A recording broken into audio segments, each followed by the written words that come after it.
Almost 2 years to the day, I hit my 50th episode of the I Built Them So You Don't Have To series. The series has featured me building epics out, many of which you don't want to build, or have never thought to, or perhaps you've just pulled and want to know if they're any good. It's easy to find out how good the best champions are, the Madame Ceres, Stag Knights, but how easy is it to find about these B tier, C tier, F tier champions? Well, that was my goal back then, and it's still my goal today. But as a celebration of my 50th episode, I went and I did the 5 most surprising, the best, and the worst. I want to take a look back at the 5 most surprising champions and see if any of them are still viable and still surprise even today.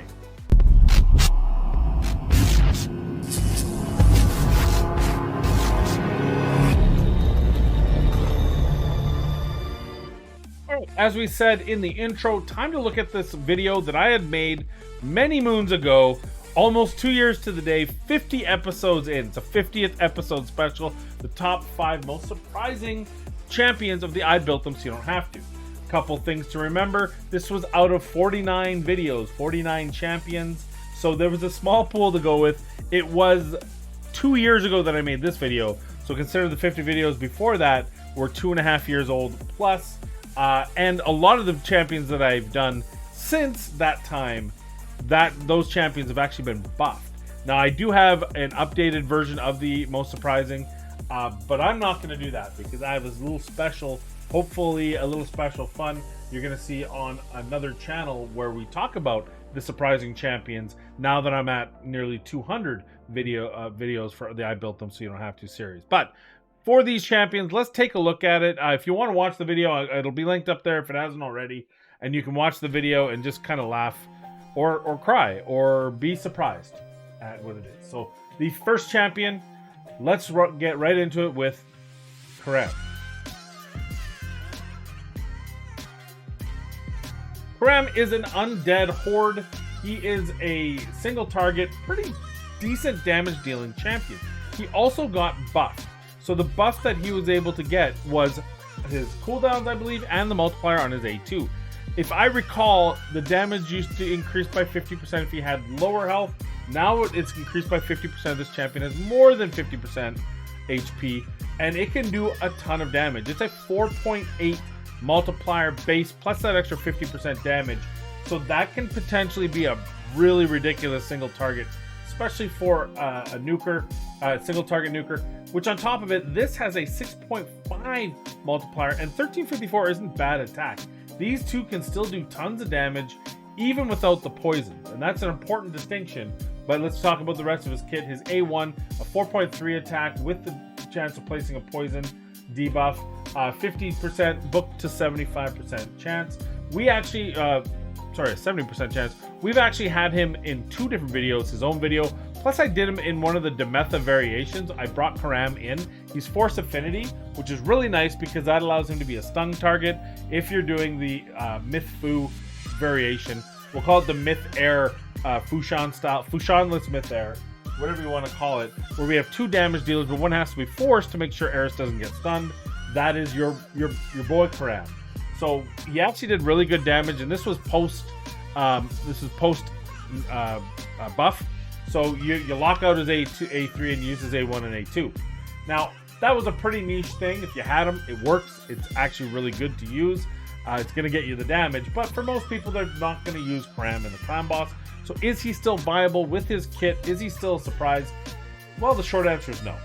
The problem with CRAM now is that he just doesn't have the damage in the upper levels of this game. When you're talking about Dragon 21 through 25, that's where he was best in Dragon, because it was a single target boss. He could nuke it as hard as Xavia did on the boss. So if you could clear the waves, but we're having problems with the Dragon, and you had some poisoners, he could do yeoman's work against the Dragon, and it was really fun, really good. And then his single target damage was actually really good even in the waves. If you're in the mid to late game and you don't quite sweep Dragon 20 or Dragon whatever in the waves, but 21 through 25 caps the amount of poison damage you can do on explosions, and obviously hard 1 through 10 also does. And the champions are getting stronger and stronger, and the problem is that a champion like CRAM, though, he's still got excellent single target nuking ability. it's just going to be less and less useful to you to use him in place of someone who can do AoE or keep you alive or provoke, crowd control, those sort of things. A champion who's a single target nuker with all 3 skills and is no longer that one-shot wonder that he can be against the boss makes him very difficult to use. He's also very hard to keep alive. That said, arguably you could still use him in some sort of comp involving Theodores and Calvalax. He's still going to be able to do that. You pretty much ignore any damage ability he has and just stack him with as much HP as humanly possible. It still might not be enough. He still might die. But that would be like the only place I could see him. So he is still technically, if you wanted to use him in the late end game, I just don't see it. I think there's just so many better options that if you're at that position that you can fight Hard 10 Dragon, you probably don't need him to help you do it. So overall, I'd say he's a pass. Can we change this kit to make him better? Probably not. This is a kit, I mean, you could always make it an AoE A3, but I think this is one of those champions that suits a purpose in a particular stage of the game, and then when it's time to move on, it's time to move on. Still very good early mid game, still does tons of damage for faction wars, but the actual poison explosion thing, probably not going to be his thing. He's just not going to be good enough for you in that end game. The second champion that we talked about was the Mistress of Hymns. She was one of my favorite champions in the early game. She helped me in the Sacred Order faction wars to get through 21. She is a support champion who is kind of misrepresented. She has a random 2 ally with 50% HP and Veil. She has the continuous heal on the 2 allies with the lowest HP for 2 turns if the attack is critical and a 3-turn cooldown, and heals the ally with the lowest HP by 15% of the damage inflicted. Well, in the early days of Raid, you could just build her for damage, and nobody did that at first because it's a support champion. She's got revive, she's got good HP, you build her for HP, she's got decent defense, and then she's got good speed, you do it that way. But then she's not bringing anything to the table other than the revive and the continuous heals. The reality is that A1 is where her value skyrockets. The problem now is that as you progress through, again, Dungeons 21 through 25, hard levels, Doom Tower hard, all this harder content that's more and more difficult to do consistent heavy damage on, she's just being outclassed. She cannot do enough damage for her heals to be any good. And that's not to say she's not useful, but she's no longer surprising. She's back to just being, if you need a support champion in Sacred Order, she's got a revive, she has a continuous heal. I also feel like she's being outclassed by a lot of revive-based champions in every class, including her own area. You've got someone like a Godseeker Aniri who has this automatic revive on death. She also has revives a dead ally with 50% HP and fills their turn meter and resets the cooldowns on their skills, and has a heals all allies by 15% of their max HP, plus all the buff and duration decrease and increase. And she does a 5% of their max HP on her A1. She's got so much more kit. Yeah, she's a void, but that's like every one of her skills is just a little bit better than Mistress. Mistress' advantage was you built her for damage, she could help do damage. The reality is it's not going to be like that anymore. So Mistress is a little bit of an asterisk because she's always going to be usable as a support champion. I would like to see her damage do more now. I would like to see this, maybe the multiplier be increased. Maybe base her on HP and then scale it that way because she's got really good starting HP. I would like to see something here. And I think it would be nice to see her with a perfect veil for 1 turn maybe.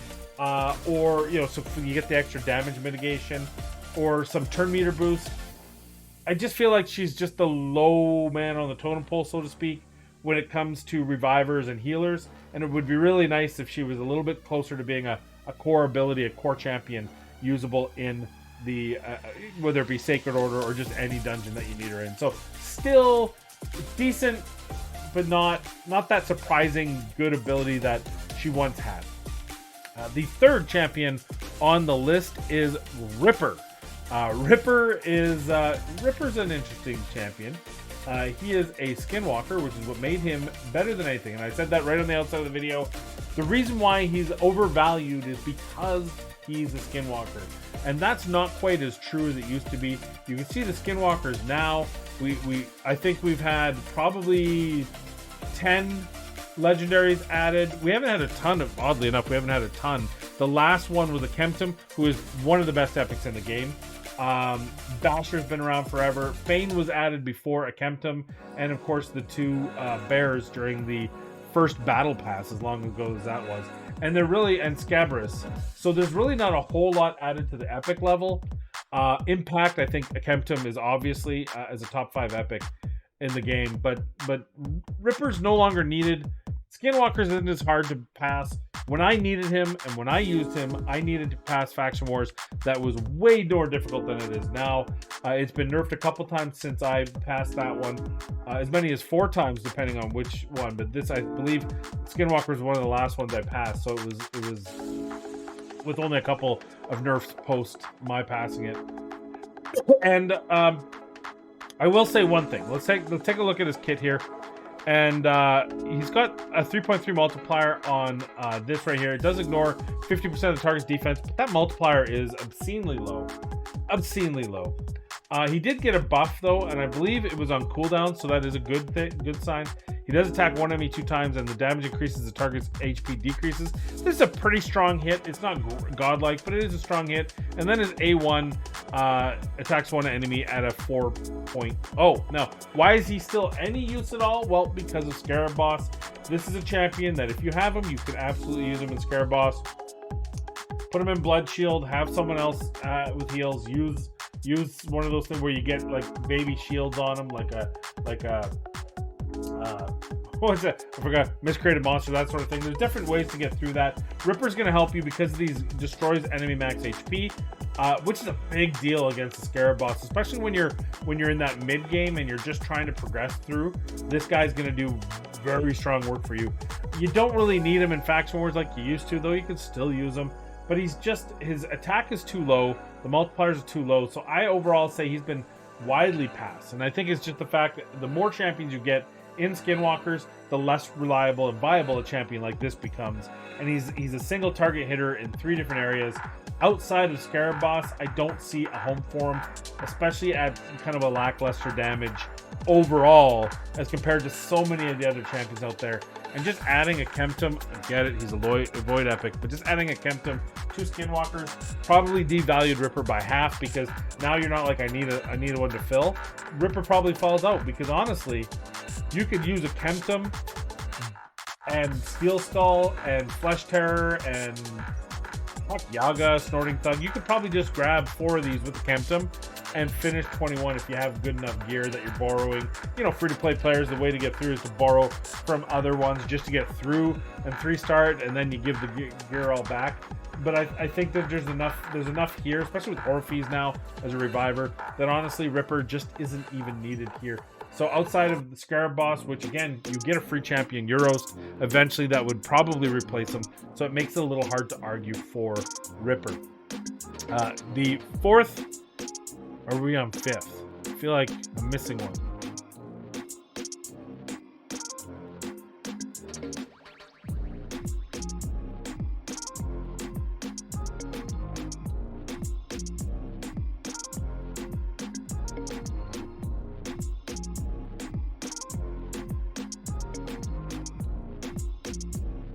The 4th champion on the list, Grimskin. Grimskin is an Ogren tribe.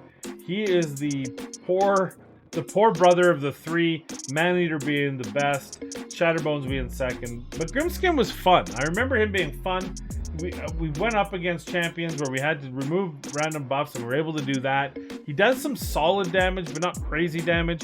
His multipliers on his A3 is a 3.9 of defense. His A2 is a 2.8 on a 2-hitter and a 3.4 on his A1. So there's nothing crazy about it. He does remove 1 random buff. He does provide an opportunity for a provoke here, and he does have an opportunity for a decreased speed here. The reality is he was never great. He was just fun, and I was surprised how well he did. But the reality is you're probably not going to use him. If there's ever a champion to vault from this list, it's Grimskin. I don't think he's very survivable or savable in regards to a good champion that you build out. I didn't recommend it then unless you needed someone in Faction Wars. I definitely don't recommend it now. There's so many more champions that have been added to this list of champions in the Ogren Tribe Epics that he's just not good enough. Honestly, he's just not good enough. Save your resources on him. And again, could we make them better again? Sure. I think the easy way here is this is pretty good. Make it hit harder. Make it a 4-turn cooldown's fine. This on a 3-turn cooldown needs to be a better chance of placing that first provoke, especially when the second one, it should be like 100% chance of placing a provoke debuff, and then has a 50% chance of placing a provoke debuff if the first debuff is placed. I think that would be cool. And I don't think that overpowers it. It's a 1-turn on a champion you can probably kill. You can cleanse. There's a whole bunch of different ways you can have resistance. But I think it would make him viable. Really viable. On a 3-turn cooldown. So that's my opinion. Is just make this 100% chance. And then a 50% chance on everyone else. The 100% chance makes it, you've got someone that you might be able to bring in to Hydra if you need it for a 3rd key, 2nd key. Arena, 3v3, early mid-game. I don't think if this guy's got a 100% chance on a 3-turn cooldown with a 50%, and I would get rid of the 60. I would make it 100% here booked and make it 50% total, not 60%. I don't think that's going to make it so good in Arena that suddenly people are going to be calling for him, but it makes him usable. And that's what so this guy's a pass right now. He's pretty trash. He was fun. He was surprising. And I would still say if you used him, you'd be like, he does more damage than I thought. He's kind of neat. But he's still not very strong. And I think those changes would make him usable. So that is Grimskin. And that leads to my final champion. Another champion who had been buffed. And from the orcs, it's Bloodfeather. Now, Bloodfeather is a special case. She is probably, I would say, Hims is still the most usable because you can still use her as a support. She revives. You don't need anything special to be able to revive. You know what I mean? Like, she just needs to be alive and have it off a cooldown. She doesn't need accuracy. She doesn't need resistance. She doesn't need damage, right? Unfortunately, she used to be cool with damage. But Bloodfeather's a champion who they buffed. She does really good damage. They are all single target, but she has this extra ability that makes her a kind of a class above the other 4. First of all, she has an ally crit rate of 20% in faction crits. On top of that, she has an extra 30% chance to crit on all 3 of her abilities. On top of that, her abilities hit hard. So her A3 is a 6.1 multiplier.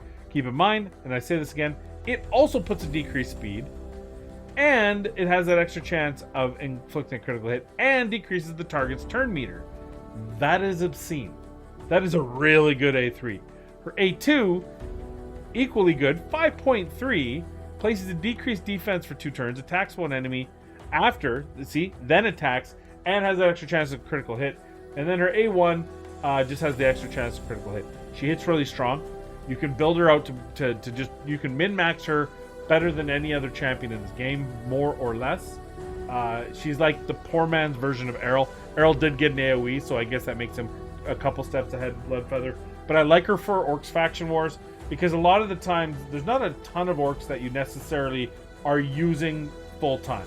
There's Seer, obviously. There's more now that they built them. But there's so many champions like Rask. You're probably using them in Faction Wars, and you're probably not using them anywhere else.